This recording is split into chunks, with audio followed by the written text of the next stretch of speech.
Right, hello. Hopefully everybody's here. I think we've got about 36 participants. So welcome. I'm just waiting for Mike to unmute himself and perhaps put his video on as well. We will be muted in between talking, but I'm going to do a quick intro first. So firstly, my name's Lindy Morgan and I'm chairing today's session. And today's session is all about community-led housing. As well as it being a webinar, it's also live streaming on YouTube, and it will remain there for some time afterwards. So if you have to go off, get called away, you can come back and catch up on that. So this session is part of the Bristol Housing Festival Virtual Expo 2020. The expo is in its second week now. This is the beginning of its second week, and it's running until the 1st of November. And to find out about more different events and that you can register for, just go to the Bristol Housing Festival website. I've attended some, and I have to say the speed networking was a particularly good event. So just a bit of housekeeping, really, before I introduce the panel. They're going to introduce themselves, and then I'm going to ask them some general questions. But down the bottom, you'll see the Q&A box. Please type your questions in there. And I'd like to try and make this as interactive as possible between the panel and you, the viewers. And where relevant, I'll try and pick the questions up as we go along. So it makes it a more dynamic, interactive conversation. That's kind of it on the housekeeping. And just overall, really to say the purpose of this session is to hear directly from people who are key community representatives in their communities, who are leading on community-led housing projects, to raise awareness of community-led housing projects, and for people to understand, to get some understanding as to whether it's a possible or an option for them. And we also have the Homes West, Community-led Homes West Hub manager here, Susan. So she's going to be talking about how they support people. So Christine, I'm going to mute myself now. I'm going to start with you. If you want to give yourself, do a little bit of an introduction. And then when you're finished, Christine, hand over to Mike and then over to Susan. Okay. Right, hello everyone. I can't see you all, but I hope you can see me. My name is Christine Eden, and I'm from Marshfield, which is a village at the sort of extreme of South Gloucestershire, but about 10 miles from Bristol, 8 from Chippenham, 8 from Bath, and we're right on the edge of the Cotswolds. And I am part of Marshfield Community Land Trust, which came into being because the village put up very strong opposition to a developer who wanted to build only 45 houses, you might think is a small number, in an area of the village which was regarded as overlooking an area of outstanding natural beauty and was seen as very inappropriate for the village. And from that, we set up a community land trust working with Wessex Community Asset and one of their affordable housing advisors. And we started in January, I think it was 2016, and it took us a very long time to secure a piece of land on which we could develop some housing. And that's partly because from our position, which is also close to the motorway, our land prices that surround the village, everyone who owns them lives in a hope that they might actually be taken into normal planning approval stages. And so what could be an 11,000 an acre piece of land becomes a million because you can get 16 to 20 houses on it. And we went round and up and down and in and out, and we had to keep that a very careful process so we didn't actually antagonize the whole village. We finally got a piece of land in getting on for 2 years ago now, and we took it to the village and we got the village's approval to go forward. We received a grant from Homes England to carry out a feasibility study, and then we actually submitted a planning application last December.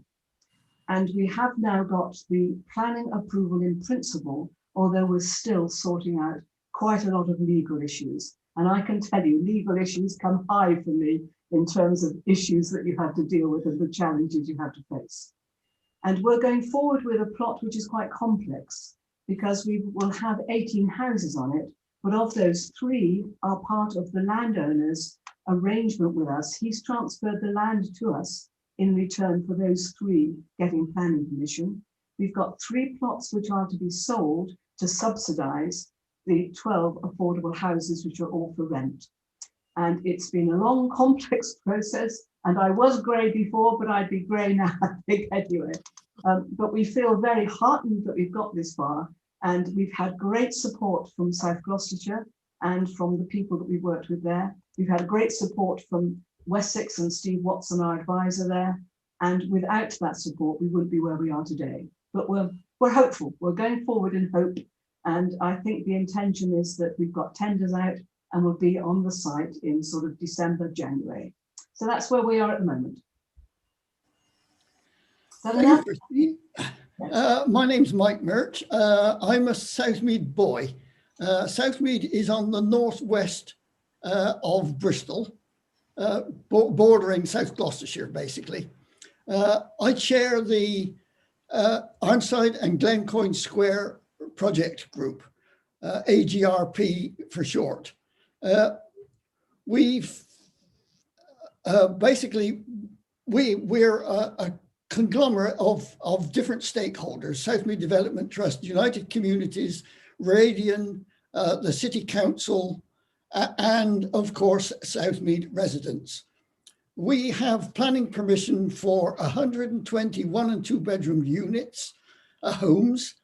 We have planning permission for a replacement health centre, a modern health centre, because it's deemed that the original health centre close by is no longer fit for purpose. We intend for a library to be sited on the site with a joint reception with the health centre so that the library can be opened for longer time. And also we've got community enterprise space. The area that we have identified is a green space in the middle of Southmead, which has attracted a certain degree of antisocial behaviour over a period of years now. And one of the reasons why it's attracted this antisocial behaviour is that at the current moment it is underused and it's not overlooked. And one of the reasons that we are interested in developing this land is that it can be brought back into community use. So that's basically where we are as far as Southmead is concerned. Thanks, Mike. Suze. Hey, I'm Susan Cataldi and my role is hub manager. We actually commissioned the film, which was Ordinary People Doing Extraordinary Lives, where we heard about Christine and Mike's journey. But we're a community-led housing advice hub based in Bristol, but we cover the west of England. So that's Bristol, Bath, North, East Somerset, and North Somerset and South Gloss. And what we do as an enabler hub is we work with communities and voluntary groups, community land trusts, local authorities, developers, and housing associations to help create new community-led schemes. And we do that by providing advice and expertise and training so we can stimulate the creation of new groups and more projects. Right, thank you. Lindy. Yeah, you're welcome. Okay, so we're just going to, like all of us on the panel, we're just going to really pose some questions. One thing that we all feel really strongly about is if this conversation today inspires people to go forward and check out and really investigate to see whether community-led housing is an option for them, and if then in 5-6 years that delivers another 50 homes, then today's succession would have been extremely successful. So we want to inspire you, but equally we don't want to sugarcoat it because Christine and Mike will have, they wear the scars, they wear them well. So I think the question that I want to ask, and please don't forget to use the Q&A box, is if what would you say, you're both allowed two biggest challenges each. They can be the same because you might have had a different angle with it. I'll come to you first, Christine. What would you say were the biggest challenges and why and how you overcame them? I think for me, the biggest challenge was actually securing land, because we identified 41 sites around the village and we went through them all, and we negotiated with landowners, and we obviously we didn't start off with 41, we started off with 8 favourites thinking, oh, one of those will be okay. And we gradually expanded, and we never talked to all 41, but we talked to a lot. And we drew up heads of terms, and we on several occasions thought we'd reached a point of agreement and then something would go wrong. And that sense of feeling that you're never getting anywhere and it's not going to work out, and you're doing this and you believe in it and you want to do it, was very, very frustrating. So securing land for us was a very big issue. I think probably the next big issue, which might perhaps come as a surprise because it's not about planning, it's not about finance, it's been about the legal process. And that's why for us, having an advisor who's been through the process before, because in our case, on occasions, we've been dealing with 4 different solicitors. And each time you think you've made an agreement, someone wants to change a clause or a phrase, and it goes round and round and round. And in the case of our planning arrangement, it is dependent upon South Gloucestershire agreeing that we signed the section 106 and it's all agreed between us. And that's been quite a challenge, and I hadn't expected it. The other things have been, I think, probably things I anticipated. Thank you. Can I just ask a follow-up question on that, actually, Christine? When you with the land, yeah, completely get that. When you said that you got so far down the road with some of them with heads of terms, were there any common issues that were tripping you up on the land that were the showstoppers? I don't think they were common, no, because they varied from the straightforward avarice that we all might have if we think our land might be worth a lot more than we were prepared to pay for it, to people suddenly then finding that someone had died and it had become part of a family trust, and there were all sorts of reasons. So the overriding thing in our area, as it would be, I think, in Bath, is that people are waiting to make us, a lot of money from these things.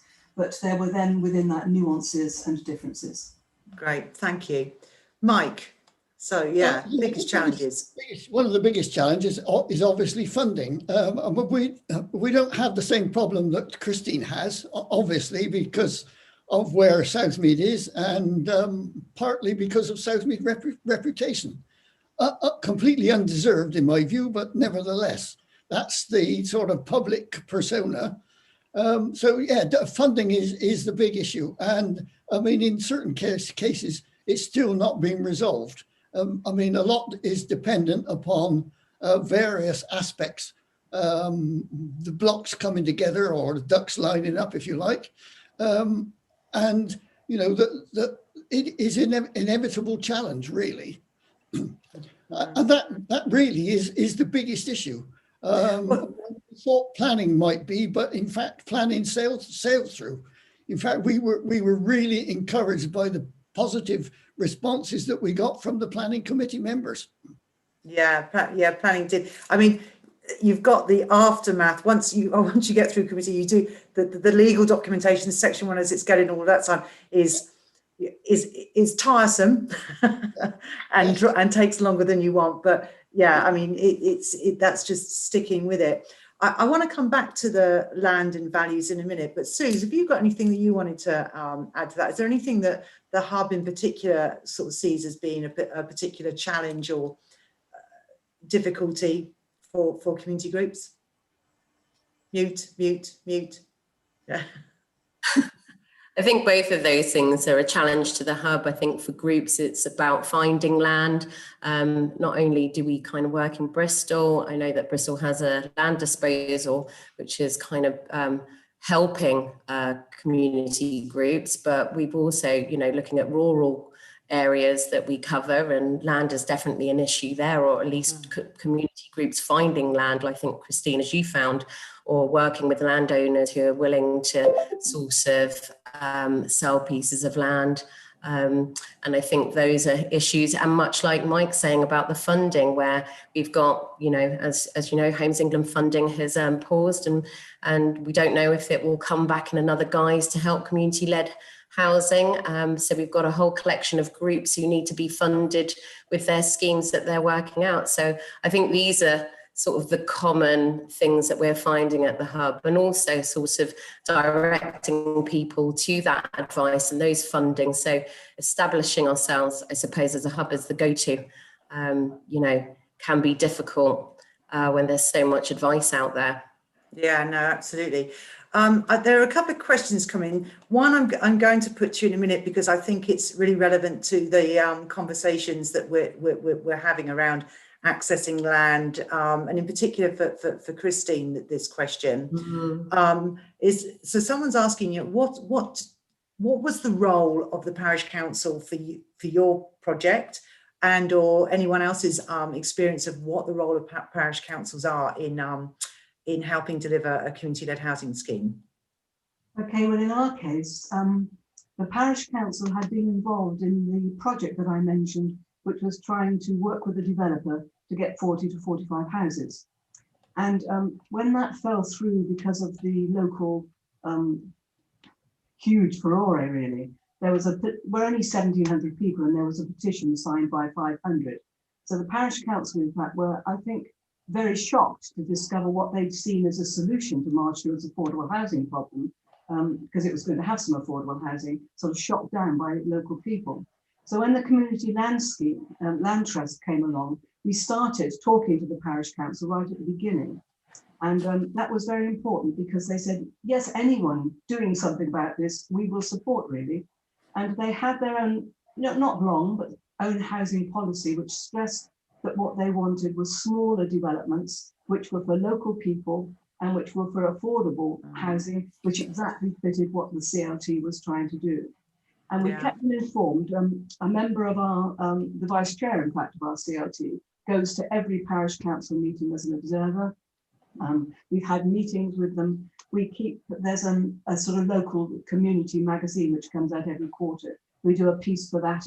So we have tried really hard to keep the parish council informed, both formally and informally. And without that, we couldn't have got permission, because we've got permission under something called a rural exception site. And the definition of a rural exception site involves these things about size, but it also involves requiring the approval of the parish council. Yeah. So we have always recognised right from the beginning that we need the parish council with us, and we've been very lucky that they have been with us right from the beginning. And thanks, Christine. Yes, so that's been good. No, it's really helpful. Mike, you wanted to come in there, because I know it's slightly different, but political support is equally as important. Yes, I mean, following on from what Christine was saying, we carried out our own housing needs study, which clearly showed that there were people living in community homes. The families had gone. They would willingly consider downsizing if there were smaller units available. And the reality is that there are no smaller units in Southmead, which is why we have opted for the 1 and 2 bedroom homes to fulfill that need, and in the hope that that will free up family homes in order for families to actually take over. Yeah, no, absolutely. There was a follow-up question, which I think is now you've answered, Christine, which is about the parish council being the conduit to access the local planning authority. In your case, because of it being a rural exception site, they had an integral role to play. It's also perhaps worth saying that we'd had a housing needs survey in 2013, I think. Right. And when we began, that still seemed to be current. And as we went on and on and on, South Gloucestershire said to us, actually, it might be worth you thinking of another housing needs survey.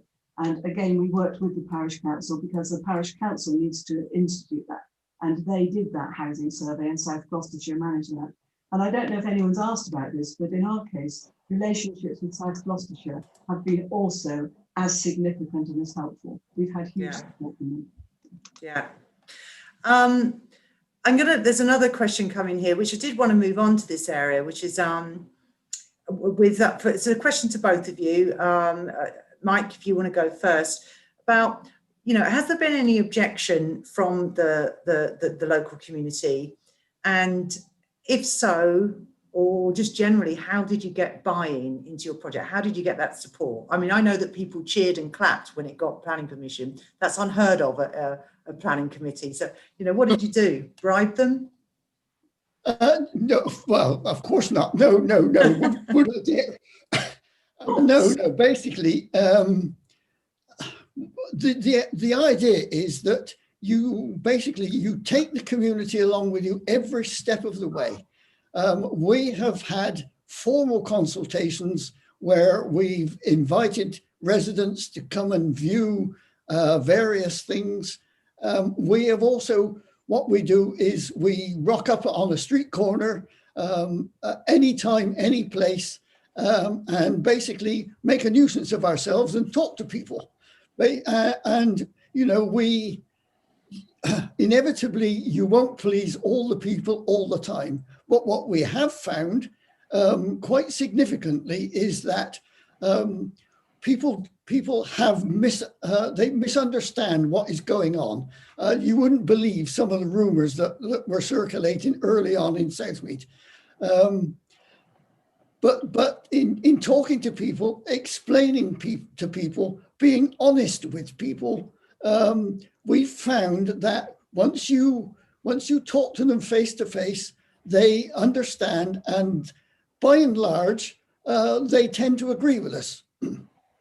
There will always be one or two that are significantly against the project, and I mean that's what life is all about. Yeah. It's about basically using all the tools at your disposal.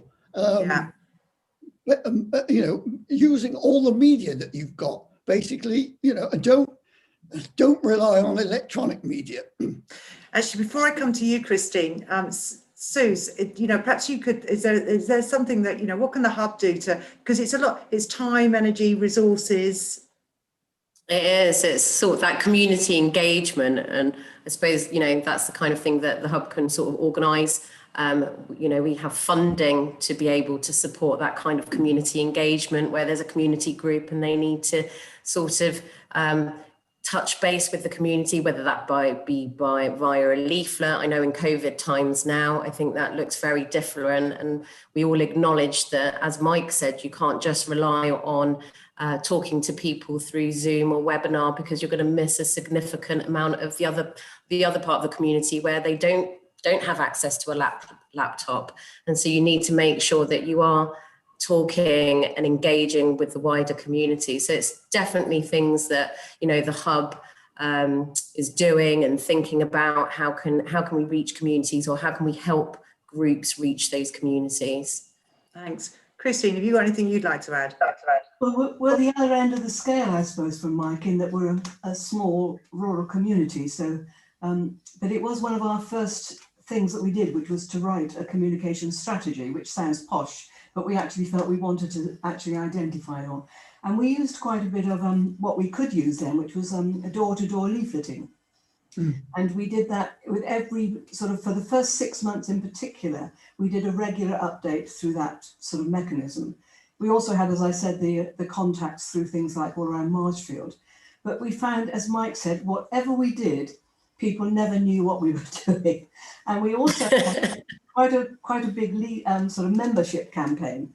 And we had, we got to almost immediately, again, we put the sort of leaflets around to people saying, this is the form to fill in, these are the values that we hold, this is what you have to sign up to, and so on and so forth. And we've got, I think it's about 180 members, which is very high for a rural CLT.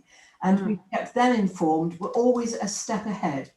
The thing that we also did, which Mike, I'm sure, would have done, was to begin with, some of us, because we do have quite a few elderlies on our board, we're not that keen on Facebook. And I remain not keen on Facebook. We have, people have persuaded me and we've capitulated. And we are now Facebook. So we put onto Facebook that possibly just 2 or 3 sentences, which won't inflame passions in the community. We then direct them to our website, and I think we've got a very nice website, We direct them to our website. We then follow it up by writing about it in All Around Marshall. We then follow it up by having a meeting on it. We followed up, and then we still find that no one knows what we're actually doing. So it's not an easy thing to say you've achieved, but you know, I think Susie's right that it does need resources. You know, just leaflets, for example, cost money. Yeah. Printing costs money. So however much you keep it, and because we all learn things when they're relevant to us, and a lot of the time this is something on the fringes of people's awareness. So when there are particular moments, people then start to say, oh, what are you doing now? We think when we begin building, people might actually believe that that's what we're doing. Mike, I'm gonna let you come in here. I've got a couple of questions here. One is, if you come in, and then if you want to finish off what you want to say there, Mike, and then there's a question here about working with architects that I want to come to. Yeah, basically, I was good following on from what Christine was saying. We've got a local newspaper, a local magazine in Southmead called The Mead. And when, before this horrible situation descending on us, we used that, and a couple of times we have, as part of the regeneration group, have actually employed people to actually go around and put one of these leaflets, and they are specific regeneration issues, through every letterbox in Southmead. And even then, we have had people said, I haven't had a leaflet. In one particular case, there was a chappie that I spoke to who I'd actually put one through his door, and he was adamant that he hadn't had one. Now, there's no way you're going to resolve that situation. No. But yes, you know, I mean, we use notice boards. We've got a series of notice boards around Southmead. We use that. We use word of mouth. We have a website, obviously, and that is kept up to date. And you know, we use all the tools available to us, and that's what you have to do. Yeah, I like that, that having a communication strategy. I think that's a real take from this session, and something that the hub would probably could like create a template, like looking at different groups, what they're trying to achieve, how they're situated, so who their audience is, etc., and having some sort of template advice on putting that together, because you're so vulnerable in communications, getting it wrong. It's easily, yeah, Suze. Yeah, we are. We're also working with some community anchor groups who have been doing some research and looking at how you do community consultation in COVID, and hopefully we'll be able to template that out so that, you know, groups don't have to stop doing that consultation, and that we can find a way forward of engaging with people, even if it is kind of taking through people at a parish council, hiring a village hall, but 6 people come in at a time. I think it's really crucial that, you know, that we can get that learning out there and share that to other groups. Thanks. So we got a specific question here. I mean, I hear what you're saying, because like as Christine said, it's not necessarily relevant to people, but one of the things about housing is, you know, something does happen. It's contentious, like it's other people are for it or they're against it. And of course, everyone's got an opinion on design. Everyone's an architect, really. So there's someone asking a question here. How do you like to see architects work with you on community-led projects? And is the first question. And the second part of that question, and what does design quality look or feel like to you? So it's obviously quite personal. Who wants to go first, Mike or Christine? Mike, go on then. Yeah, so again, the residents of Southmead were involved in the selection of the architects. I mean, we had, I think, 5 expressions of interest, and we had what we called a speed dating session, where basically we sat the architects down and they gave a presentation to different people within the residents group.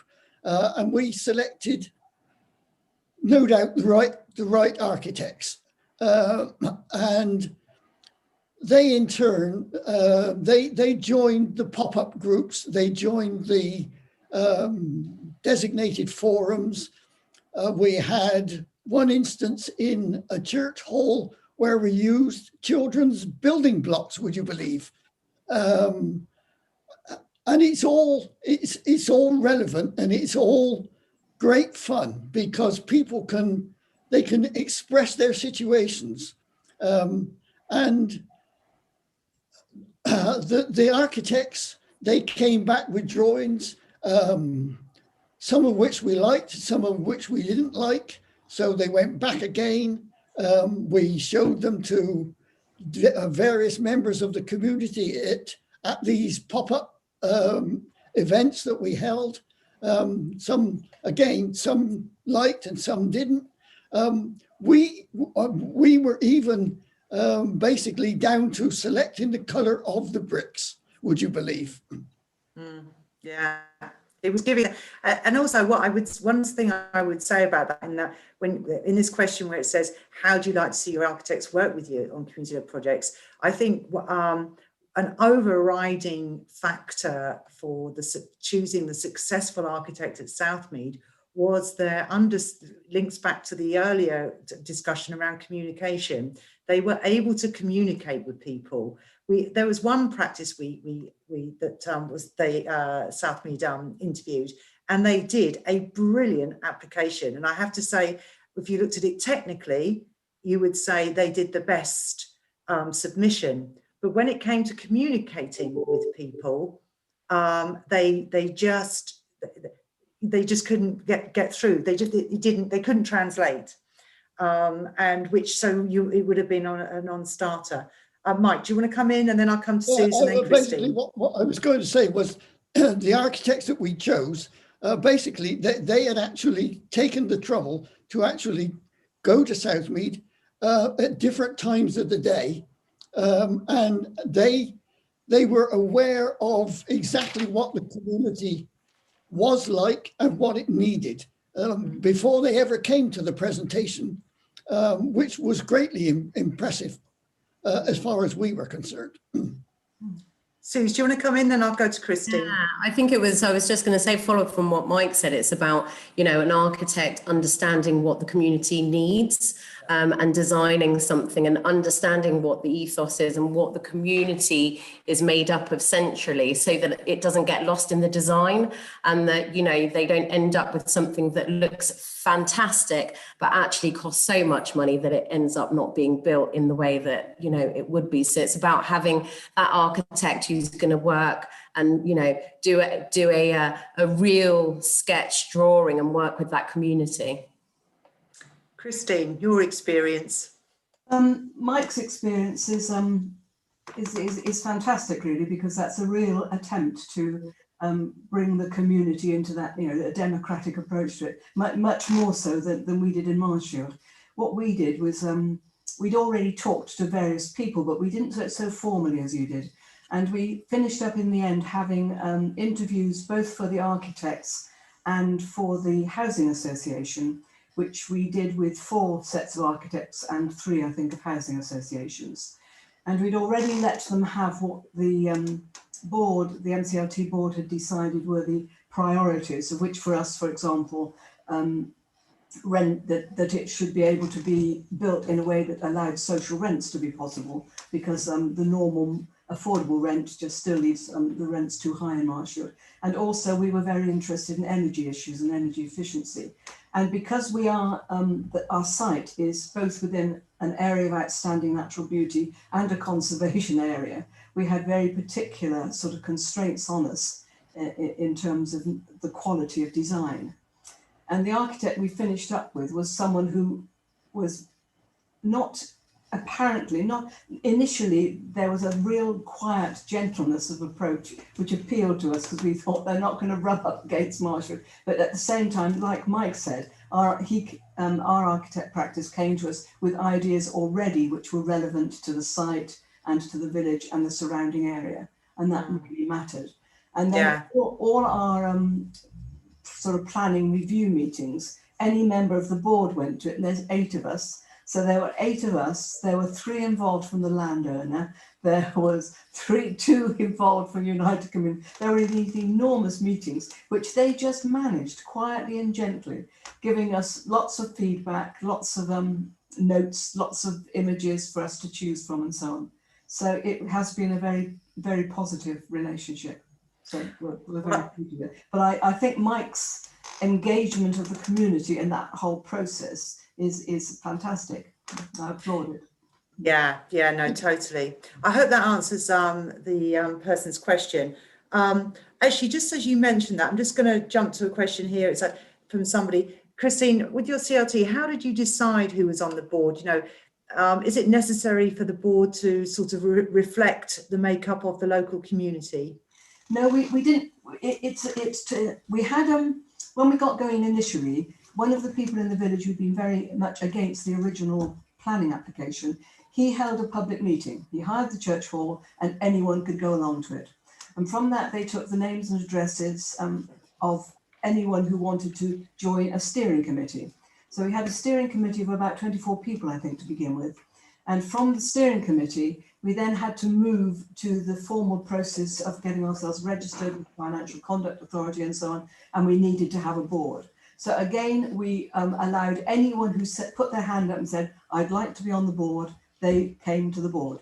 So it was very much initially a self-selected process. And then, of course, at the first special AGM that we had, that then goes out to our members for them to decide whether or not they wish to, other people wish to stand, and the board is then elected and is democratically controlled by the members. So it's whoever you roped in at first then, really. Yep, self-select. Whoever got suckered in, and then after that, yeah. Whoever said, I'm prepared to try this out. Yeah, exactly. Well, that's how often these things start, isn't it? I want to come to, there's a question here, which we can come back to if you want to think about it, but I think it's a really nice question. It's have a think about, what skills do you think are the most important to a community group, which is when they're just starting out, you know, to take on that challenge. You can think about that because that's quite a big question. Unless something jumps to mind straight away, we can. Suze, what do you think from your kind of like in your supporting people? Might give the Christine and Mike a chance to think, because that is a big question. Yeah, their vision. I think it's really important to understand what the vision is as a collective, as a community group. What do you actually want to do? Whether it's building ecological homes, whether it's the way that how you want to live, is it affordable? You know, I think that's the thing about community-led housing, isn't it? It's so vast and it can be so different.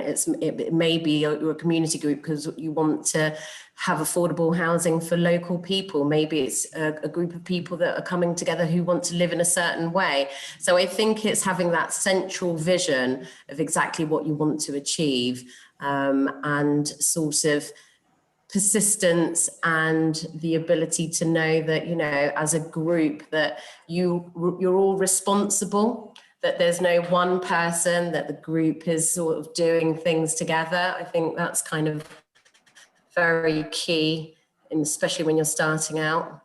So from Mike, what skills? Yeah, basically, I mean, the skill that readily comes to mind is bloody mindedness, to be honest.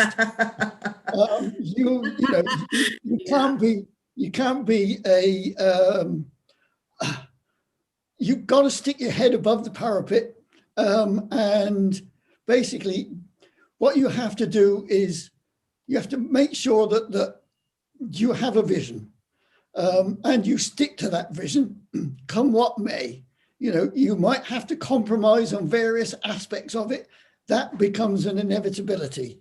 But as long as you don't lose sight of the main thrust of your vision, and you really do, you've got to basically put yourselves out into the community, talk to the community, listen to the community,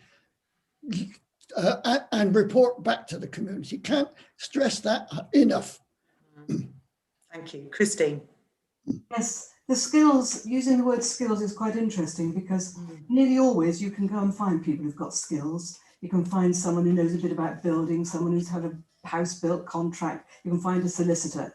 What I'm with Mike, I think, in that the skill or the perspective which most matters is caring about the community you live in and having the ability to relate to people across that community. And that means sometimes you have to have, one thing you do need sometimes is a fairly tough skin in some of the stages, but you've also got to care about a great range of people in the community and try and work with them. And it's that thing about working with your community, and the detail of some of the skills sort of comes because you know people and they can do that, and you can consult them and you can bring them in. But the committee need to have that tenacity to stick at something, to care about it enough to stick at it even when it's all difficult, to keep at it and to not get too downhearted by it. You've got to, a bit of you has to stay positive, and in the end something happens positive. Yeah, it sounds really then it's more qualities that you're born with rather than the skills. Yeah, okay, that makes sense. I've got a few questions coming in now, and I think this goes back to a point I wanted to pick up on earlier around accessing land, the value, what you end up building, and linking that to funding. So I've got a question about, what's the criteria for affordable? That's about local incomes or market valuation. And of course, there are, affordable is a sort of a generic term. It could be social rent, affordable rent. It could be rents linked to market income. So we'll just, at the moment, it could be all of those things, just to let the person who's answering that question. But I think it's interesting, given we've got two schemes here, and Christine explained how hers was funded, and Mike there's different funding for Mike's. I want to sort of unpack that a bit and to see how that worked, because we've got another question here about about the design quality, sustainable, eco-friendly, energy efficient, against actually being able to build it and affording to build it. And another question here around the tension between density and viability. So these are the processes that you go through. Like you say, you have your vision, then there's obviously planning requirements, etc. And then there's the funding.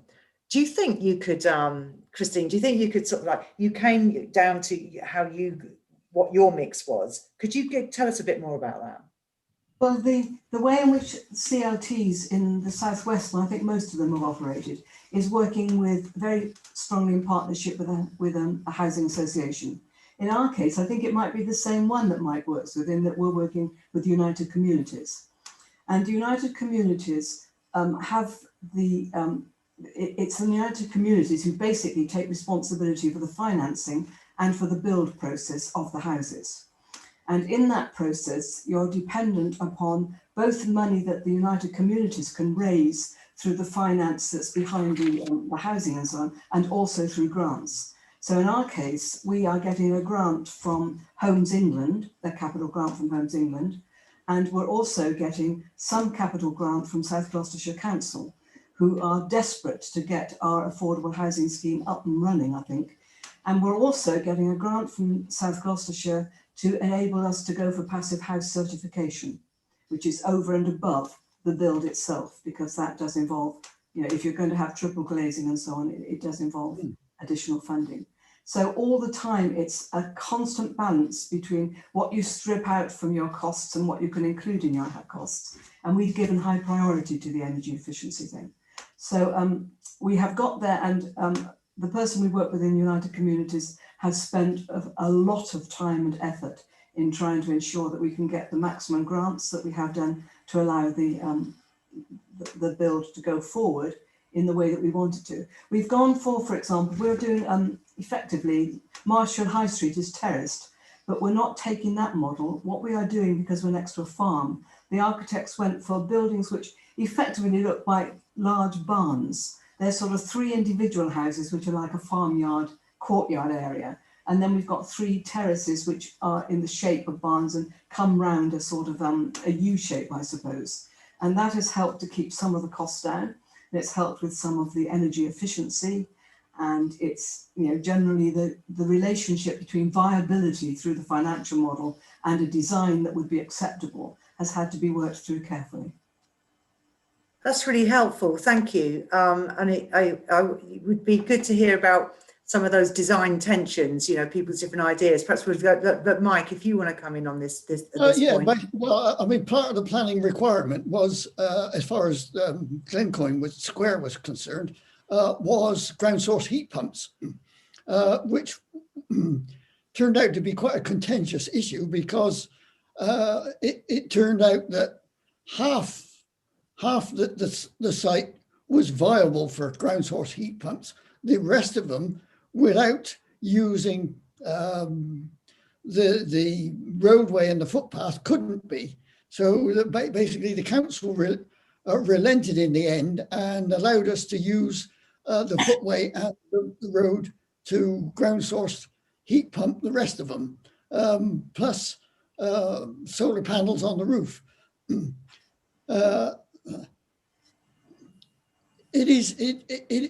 In our case, it was part of the planning requirement, so we didn't have a lot of option. No, exactly, and I think, and I want to come back to that point. So when we're looking at, so that's the environmental issue planning, and yes, that all costs. Then you've got your tenure, your different tenures. So Christine explained hers. You've got 3 that have got to go to the land, who was the landowner. You said some outright sale, and then was it 8 for rent? It's 10 for rent and 2 shared ownership. Right. Okay. And at Glencoyne, there's 120, but the land values are different, and so you both. So you've got value in your land. You've done a deal with your developer, but there's the cost there, and so you need the grant because of that. And obviously, affordable rents don't give you the return that you would if you were doing outright sell. And of course, the issue in Glencoyne is different. Is that the land has no value, No. more or less. No, that's right. I mean, you know, we had to negotiate a land option agreement with the council because it was council land. And one of the issues that we found right from the start was because it was perceived as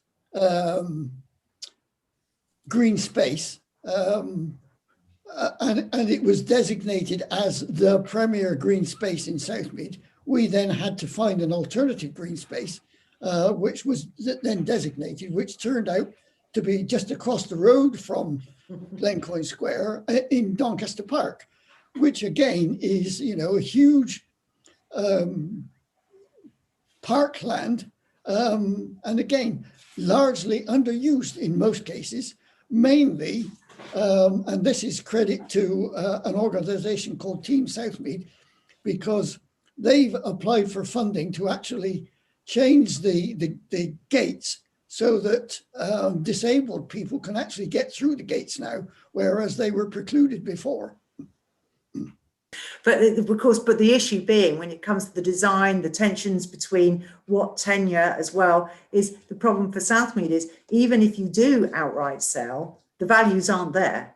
The cost of building, the cost value ratio is very, very tight. Yeah. So you can't get that cross subsidy in to help with reducing the amount of public subsidy you need, and also keeping the quality of the design. So inevitably, it does fall on the public purse.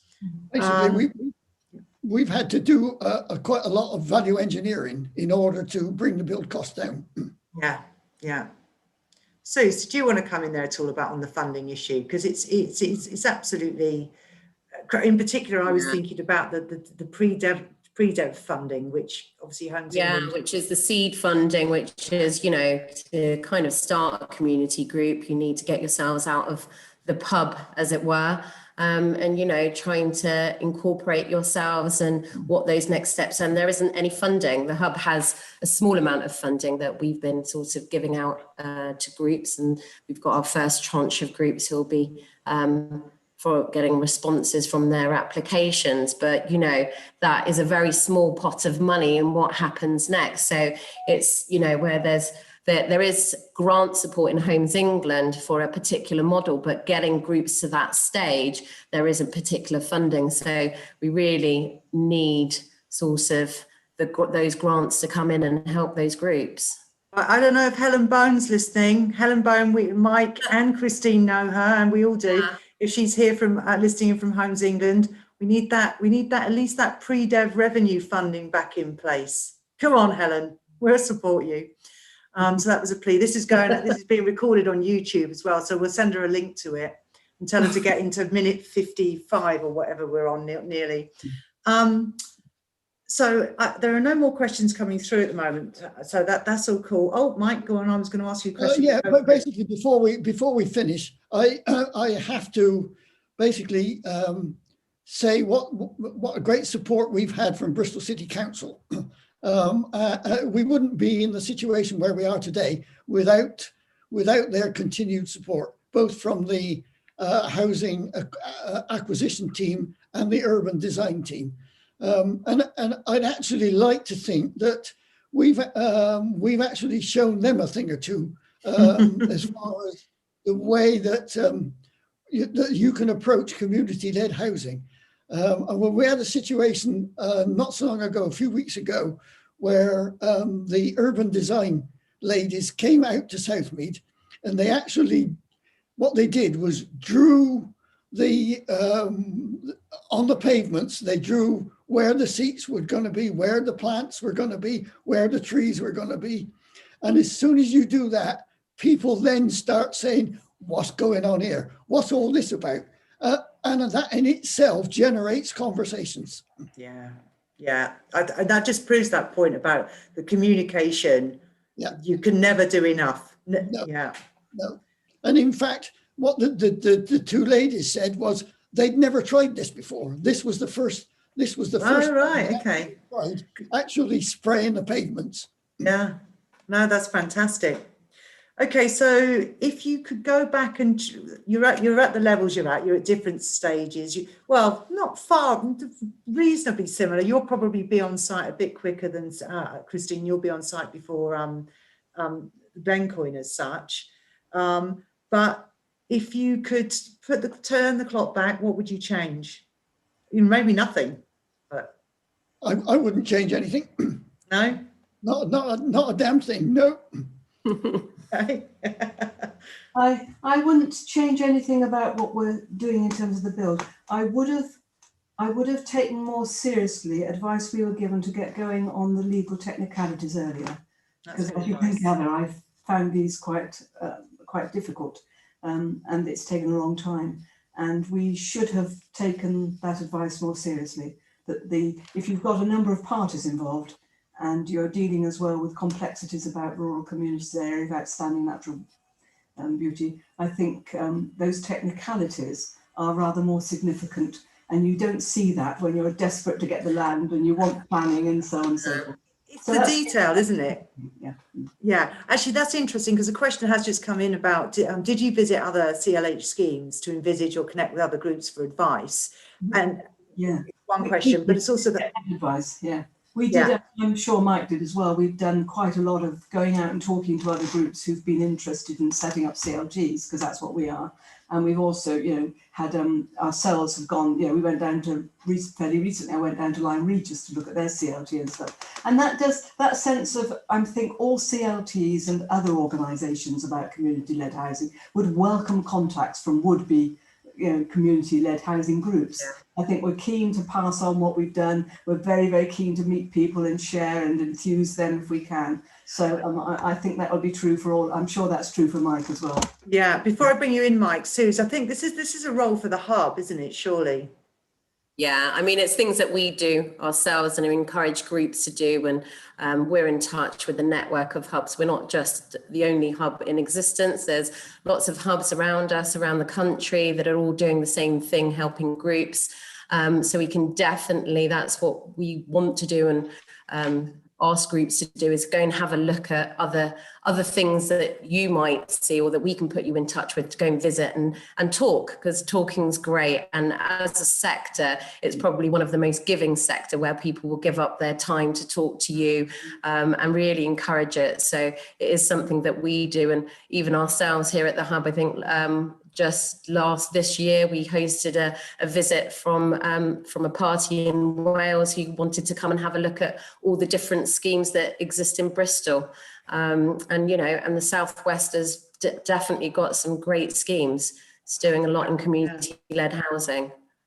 Mike, you get a minute and then I'm wrapping up. Yes, basically what we did was hired a minibus and basically took residents around various developments, you know.